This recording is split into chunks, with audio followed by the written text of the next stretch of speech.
Siempre oímos hablar de la innovación, ¿verdad? Parece que es la solución para todo.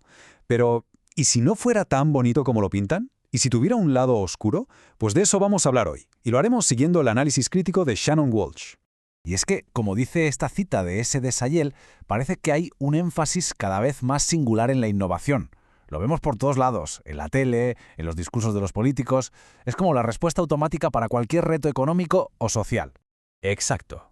Se ha convertido casi en una religión, una panacea, como dicen aquí Godin y Bing. La idea es que es algo intrínsecamente bueno, una especie de varita mágica que lo arregla todo y que además no tiene ninguna contraindicación. Claro, pero aquí es donde este análisis nos obliga a parar en seco y a plantear la pregunta que lo cambia todo.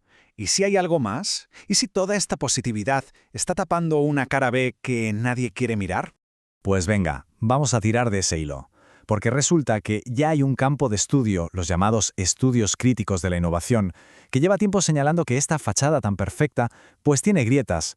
Y la grieta principal es lo que llaman el sesgo pro-innovación. Es una idea muy potente. Básicamente la gran mayoría de la investigación da por hecho que innovar siempre es bueno. Punto. Sin pararse a pensar en las consecuencias. Es como si al hablar de un fármaco solo se mencionaran sus beneficios y se prohibiera hablar de los efectos secundarios. Pues algo así pasa con la innovación. Y ojo, que no es una exageración. Los números son brutales. Un estudio que revisó miles y miles de artículos académicos se encontró con que solo entre el 0,1% y el 0,4%, es que es casi nada, se paraba a analizar las consecuencias negativas de la innovación. La clave está en esto. La mayoría de los estudios se preocupan por qué cosas frenan la innovación, pero casi ninguno se pregunta por los problemas que la propia innovación genera. Así que todo el debate está cojo. Hablamos de obstáculos para innovar, pero no de los destrozos que la innovación puede causar, al medio ambiente, al empleo, a la sociedad. Esos temas simplemente se ignoran. Y lo más curioso es ver cómo hemos llegado hasta aquí. Si miramos atrás, en la antigüedad, innovar era algo peligroso, una amenaza para el poder. Luego Schumpeter habló de su destrucción creativa.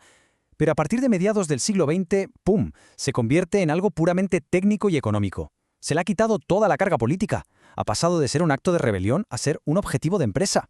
Vale, pero la pregunta es, ¿cómo pasó esto? ¿Cómo algo tan político se convirtió en algo supuestamente neutral? Para entenderlo, el análisis nos propone cambiar las gafas que usamos para mirar el problema. Y aquí viene el argumento central. Para entender la innovación hoy hay que verla como innovación bajo el capital. O sea, la cuestión no es si una innovación es buena o mala en abstracto. La pregunta de verdad es, ¿para qué sirve? ¿A quién beneficia dentro del sistema en el que vivimos? Y esto cambia por completo las reglas del juego. Fijaos en la diferencia. Una crítica normal se queda en la superficie. ¿Qué tiene de malo esto? La crítica marxista va a la raíz. Un momento, ¿cómo funciona el sistema que ha creado esto? ¿Y con qué objetivo? No es juzgar el resultado, es entender la maquinaria que hay detrás. Para explicar esta maquinaria, el análisis nos habla de dos fases. La primera tiene un nombre que asusta un poco, subsunción formal. Pero tranquilos, que la idea es bastante sencilla. Es, digamos, el primer movimiento del capital para tomar el control. La subsunción formal es esto. El capital se hace con un proceso de trabajo que ya existe, pero sin tocar la tecnología. Es decir, la gente sigue trabajando igual, con las mismas herramientas, pero el objetivo final ya no es el mismo. Ahora el objetivo es el beneficio.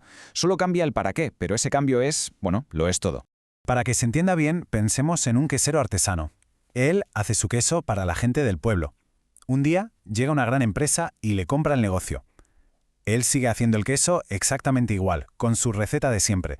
Pero ahora, el objetivo ya no es hacer un buen queso para sus vecinos. El objetivo es maximizar el beneficio para la empresa.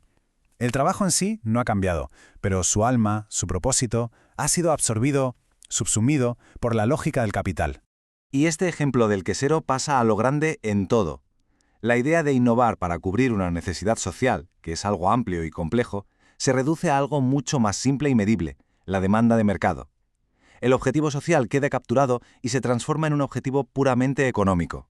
Pero claro, la cosa no acaba ahí. Una vez que el capital ha cambiado el para qué, empieza la segunda fase, cambiar el cómo. Entramos en lo que se llama la subsunción real. Aquí es donde ya no solo se transforma el objetivo, sino el proceso de trabajo en sí. Se introduce tecnología, ciencia, nuevos métodos de gestión, todo para hacerlo más eficiente, para sacar más beneficio y, muy importante, para controlar mejor a los trabajadores. Esto es lo que casi todo el mundo entiende por innovación. Volvamos a nuestro quesero. Ahora la empresa no le deja seguir con sus métodos.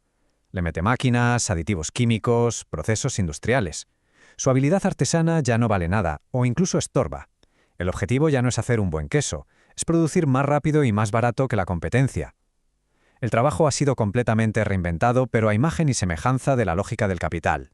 Y esto lo vemos en todas partes. La ciencia y la I+D se integran en la industria, las patentes se usan para controlar el conocimiento, las teorías de management para exprimir a los trabajadores, hasta la propia ciencia acaba convirtiéndose en una herramienta más al servicio del capital. No es solo un cambio en las fábricas, es un cambio que moldea toda la sociedad. Vale, llegados a este punto, con este nuevo marco en la cabeza, ¿qué cambia? ¿Qué nos permite ver este análisis que antes se nos escapaba?